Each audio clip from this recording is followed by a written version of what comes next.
A pandemia de Covid-19 criou a maior perturbação dos sistemas educacionais da história da humanidade, afetando mais de 1,6 bilhão de alunos em mais de 200 países. O fechamento de escolas, instituições e outros espaços de aprendizagem afetou mais de 94% da população estudantil do mundo, o que trouxe mudanças de longo alcance em todos os aspectos de nossas vidas. As políticas de distanciamento social e movimentos restritivos têm perturbado significativamente as práticas educacionais tradicionais. Os 48 milhões de alunos dos ensinos fundamental e médio no Brasil estão divididos basicamente em dois sistemas: o de educação privada, para 19% das famílias que podem pagar, e o da rede pública, usado pelos demais. E o tenso processo de reabertura iniciado em algumas escolas gerou discussões até mesmo na justiça, como foi o caso aqui no Rio Grande do Sul. A retomada das aulas foi autorizada na semana passada, com a implementação geral da bandeira vermelha no estado no modelo de distanciamento controlado. A educação infantil e o primeiro e o segundo anos do ensino fundamental na rede pública estadual foram as primeiras a retomar as aulas nesta segunda-feira. Apesar disso, o imbróglio não para.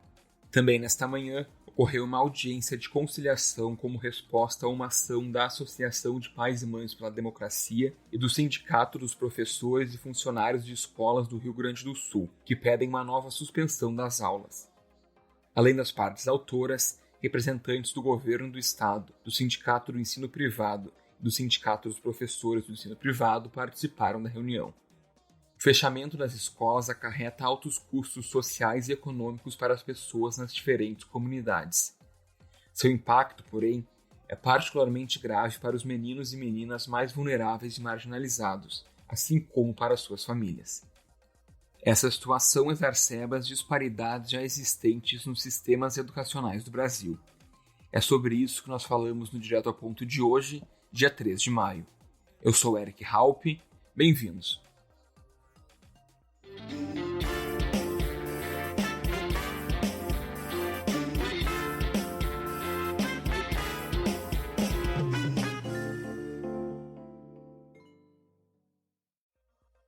O fechamento prolongado das escolas durante a pandemia terá impactos de longo prazo para a economia brasileira, com a redução da produtividade do trabalho e o aumento da desigualdade, além de pressionar as finanças públicas.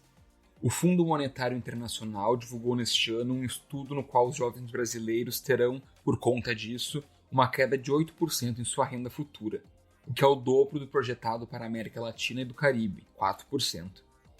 Mas, acima de tudo, quem sentirá os impactos são os estudantes na própria esfera da educação.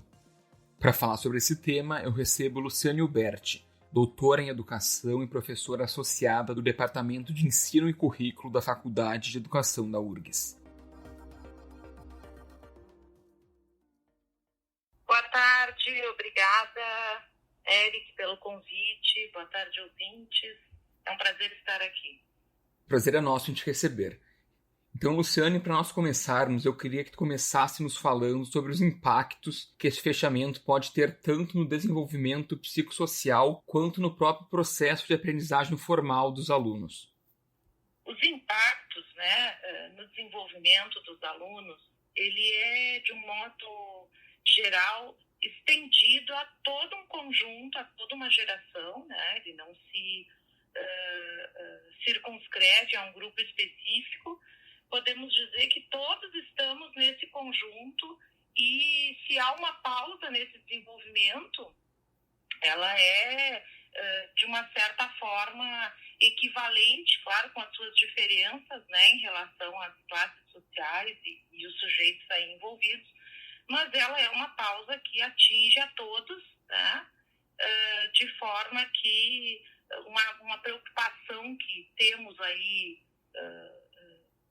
que aparece bastante como, que é demandada, pela população mais geral como uma meta, de ser atingida, ela não é motivo de preocupação, tendo em vista que todos estamos nessa mesma situação, Eu te pergunto se esse eventual abre e fecha, essa insegurança jurídica relacionada à retomada das aulas, ela não pode ser pior para o aprendizado, porque, por exemplo, talvez agora as escolas abram e daqui a alguns dias nós tenhamos um novo surto, espero que não, de Covid-19 nesses ambientes. Então, fecha tudo de novo. Isso não pode ser pior do que manter uma regularidade, por exemplo, um ensino online ou manter um ensino continuamente presencial? Pois é, né, Eric? Essa é uma questão bem central, né? Eu acredito que, sem dúvida, esse abre e fecha acaba não sendo produtivo, mas aí a gente pode pensar, inclusive, que não se trata de pensar apenas na produtividade para a aprendizagem, né? Ele não é produtivo para a vida das pessoas. Eu acho que a aprendizagem nessa circunstância ela é secundária, né? Não só nessas circunstâncias, né? A aprendizagem é secundária à vida, né? A vida em primeiro lugar. Então, esse abre e fecha, para além de uma preocupação com o desenvolvimento das crianças, eu acho que ele responde muito mais a urgências e interesses de outros setores do que propriamente da aprendizagem das crianças. E, claro, acho que seria menos prejudicial a aprendizagem, inclusive investir numa modalidade remota que pudesse ser levada a cabo com seriedade até o momento em que a gente tivesse uma segurança, né, sanitária para retornar. Esse abre e fecha não é interessante nem pedagogicamente, né? Nem sanitariamente, nem pedagogicamente, porque as crianças interagem, claro que interagem, mas interagem de um modo temeroso, interagem com muitas regulações dentro de sala de aula, que são possíveis, né? Só tendo noção do que é educação infantil ou anos iniciais para entender que um professor não transmite conteúdo lá da frente, né? O professor toca, o professor contém, o professor dá afeto, a professora guia, a professora abraça.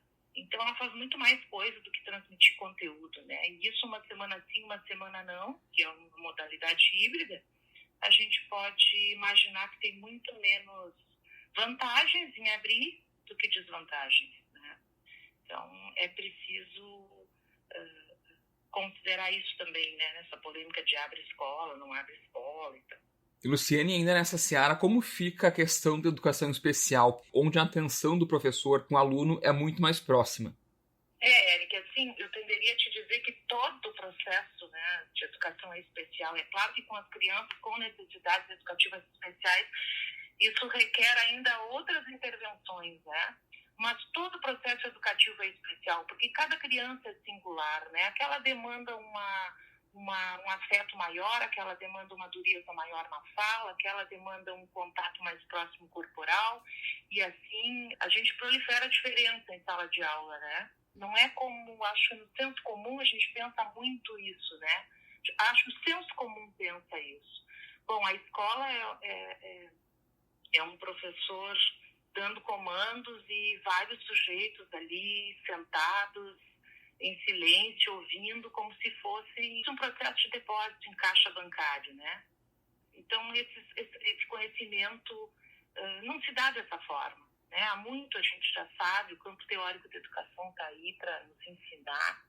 Há muito tempo a gente já sabe que o processo de aprendizagem não passa por aí, né? Ele não passa por depósito de conteúdo. Embora o senso comum pense que seja assim. O movimento pelo retorno, né, para a abertura das escolas, tocou muito nesse ponto, né, de a socialização, as crianças estão perdendo em socialização, as crianças estão perdendo em socialização. Com certeza que elas mais estão perdendo em socialização. Aliás, o mundo todo está perdendo em socialização porque estamos numa pandemia, só para lembrar. Então, assim, essa perda de socialização, ela não vai ser reconstituído uma semana sim, uma semana não, cheio de cuidados e protocolos que não vão conseguir ser cumpridos em totalidade e perdendo familiares, inclusive, né? Essa socialização me parece uma preocupação secundária, embora no discurso ela pareça bastante visível, né? E a preocupação mais visível é aquela da hierarquia pelos conhecimentos adquiridos, do conteúdo que as crianças estão perdendo, etc. Que é uma falácia, né? Porque as crianças não são esse caixa bancário de depósito de conhecimento, né? Então, o que a escola teria a dar, que é essa socialização nesse momento, é o que ela menos consegue. Uma questão que eu queria tocar é a percepção sobre o que é a escola. Existe esse senso comum de que o professor está ali apenas depositando conhecimento numa via de mão única, né? Sem a interação que o aprendizado realmente tem. Tu acreditas que haverá uma mudança na percepção social sobre a escola e o papel do professor com essa pandemia? Com certeza. Eu acho que o grande... Na tentativa de enxergar algo de produtivo, né? De produtivo no sentido de produzir uma diferença, de fazer a gente pensar coisas novas e ser menos pessimista em relação a todo esse horror que a gente está vivendo, né? Certamente, esse momento de ensino remoto vai provocar mudanças na nossa forma de ver a escola. Então, assim, questões que já eram graves no ensino presencial e nunca foram vistas pelo senso comum, nunca foram vistas, né? Acabam se tornando visíveis agora no ensino remoto. E isso, de uma certa forma, é bom, né? É bom porque esse senso comum se atualiza. Não queria estar usando essa expressão, né? Mas acho que na falta de uma outra expressão melhor agora. Mas essa ideia geral que a gente tem de como funciona uma escola, né? Desse depósito de conteúdos, vamos resumir assim, essa ideia geral ela vai sendo, digamos assim, desconstruída. Felizmente, ela vai sendo desconstruída, né? Então, esse ensino remoto, ele vai deixar um vazio aí de interação e tal, embora as crianças tenham possibilidade de fazer outras interações, né? A gente vê isso em alguns comentários e relatos mesmo das pessoas, né? Relatos pessoais do que estão vivendo nas suas casas e tal. Embora as crianças tenham ganhos, né, nesse outro convívio fora da escola, elas terão perdas de socialização, sem dúvida, né, por não estar na escola. Mas eu acho que o ensino remoto também vai possibilitar essa reflexão sobre a função desse professor, né? De um modo ou de outro, ele vai tender, né? A gente vai ter uma tensão aí nessa forma de compreender a escola, que vai ser produtiva, que vai provocar aí um avanço, né? Sou otimista em relação a isso. Agora eu quero justamente deixar um pouco esse otimismo de lado, trazer talvez um pouco de realismo para nossa conversa. Tu mencionas então a questão do ensino à distância, mas me parece que ao mesmo tempo que é uma solução, vem para desnudar outras questões já existentes, que é a grande diferença que nós temos no ensino público e no ensino privado. Isso te preocupa que essa situação possa aumentar ainda mais essa desigualdade existente? Certo. Duas coisas que eu acho que seria interessante a gente pontuar na conversa, né, Eric? O ensino remoto emergencial, do qual a gente está falando agora, ele não é propriamente a EAD, né? A educação à distância, ela vem aí de 2, 3 décadas já com conhecimentos teóricos e produções de particularidades específicas, né, dessa modalidade de ensino. É uma modalidade de ensino, inclusive, legalmente. Então, quando a gente fala de ensino remoto nessa pandemia, a gente não está falando de EAD.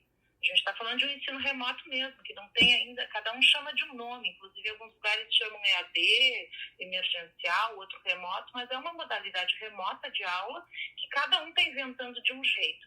Então, se cada um está inventando de um jeito, dá para a gente saber que não tem ali um longo campo teórico que explique ou que dê sustentação ou ferramentas para os professores fazerem aquilo acontecer.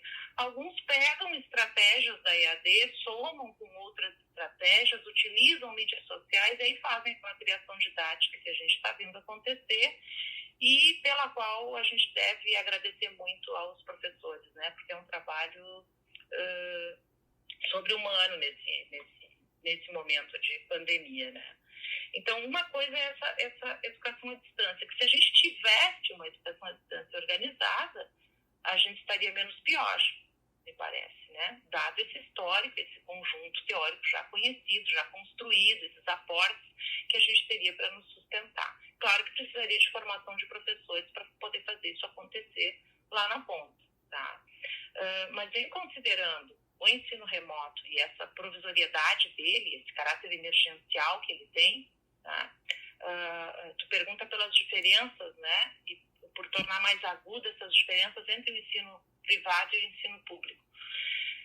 Bom, Eric, nós precisamos considerar que essa diferença ela já existia muito antes, né, da pandemia. Nós temos características muito diferentes de estruturas físicas nas escolas privadas e nas escolas públicas. De estrutura pedagógica, nós também temos diferença. E temos tanto que nós temos escolas privadas ruins e escolas públicas boas. Né? Então, nós temos aí um conjunto, né, essa estrutura desigual, né, das duas formas de oferecer o ensino escolarizado, tanto a privada quanto a pública, já tem diferenças de longa data. Então, o que pode tornar isso agudo, né, ou mais pesado, ou mais difícil, eu não acho que seja aquela via que falávamos no início, né, de que uns vão poder aprender mais, né, porque a sua caixa de depósito cabe mais conteúdo, e outros vão aprender menos. De forma alguma, acredito que esse seja um raciocínio adequado. Né? Acho que a diferença se torna aguda num nível muito menor, né? Ou numa velocidade muito menor do que tradicionalmente no ensino presencial já ocorria, embora agora se coloque luzes de holofotes sobre aquelas dificuldades que já existiam. Né? Então, assim, agora é explícito que não tem como chegar internet na casa de 30% dos alunos daquela escola, porque sequer luz tinha na comunidade. Né? Tem gastos de luz ali. O que é diferente numa realidade privada. Agora, vamos pensar no como é que essa entrada na escola e esse acesso ao conhecimento está se dando. Com algumas possibilidades ou algumas vantagens para um determinado grupo e com imensas desvantagens para outro grupo. Desvantagens históricas que esse outro grupo já tinha na ida para a escola. Então, não me parece que o retorno à atividade presencial nesse momento, né, considerando o público da escola privada e o público da escola pública, né, vai impactar com muitas diferenças. Eu acho que essa desigualdade ela só se agudiza, né? Uma desigualdade que já existia e se torna mais forte ainda, né? Mas não que seja um impacto, uma novidade, alguma coisa nesse sentido. E, professora, você acredita que esse debate sobre as voltas às aulas ele está muito polarizado, contaminado?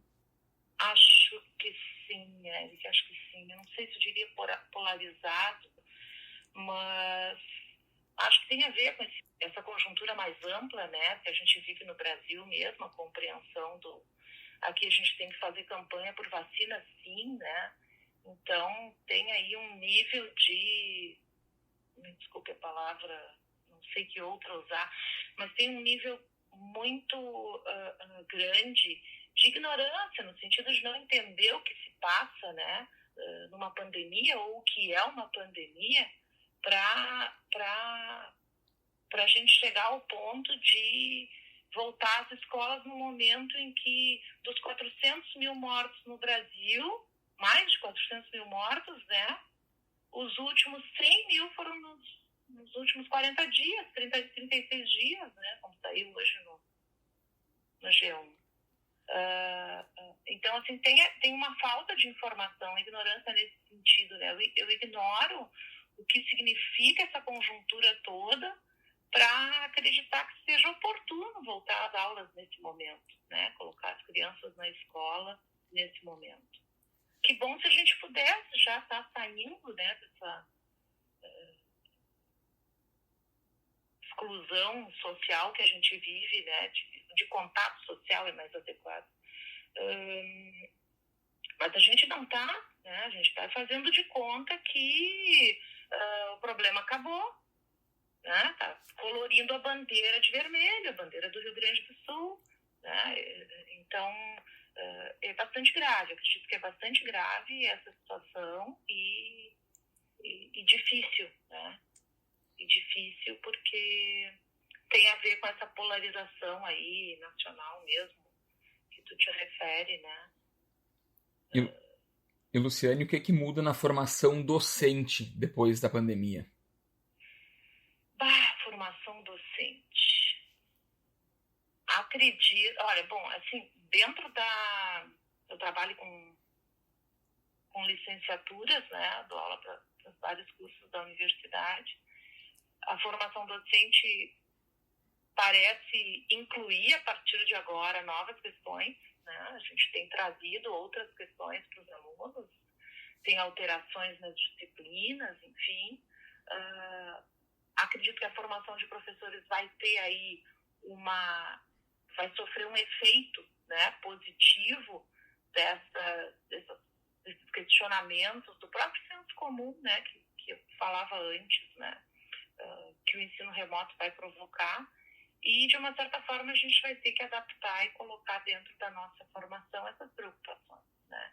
E isso não é sinônimo de dizer que nós vamos adotar a EAD indiscriminadamente, não estou falando isso, né? Mas que várias questões que o ensino remoto nos coloca terão de ser consideradas, né? A exemplo, a falta de luz numa comunidade específica que precisaria ter internet para ter aula a tarde toda, né?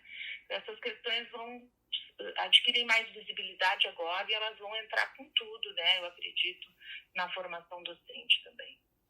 Não tem mais como não ver, né, Eric? Eu acho que tem coisas aí que não terão mais como não ser vistas. Enfim. Luciane, muito obrigado pelo teu tempo e disponibilidade. Eu que agradeço, Eric. É sempre bom conversar sobre questões tão importantes aí para a nossa sociedade, para a formação de crianças e docentes também, né? Nossos professores. Obrigada pela conversa. O Direto ao Ponto de hoje fica por aqui. Eu sou Eric Halp e a edição é de Aleph Alencar. Até a próxima. Tchau, tchau.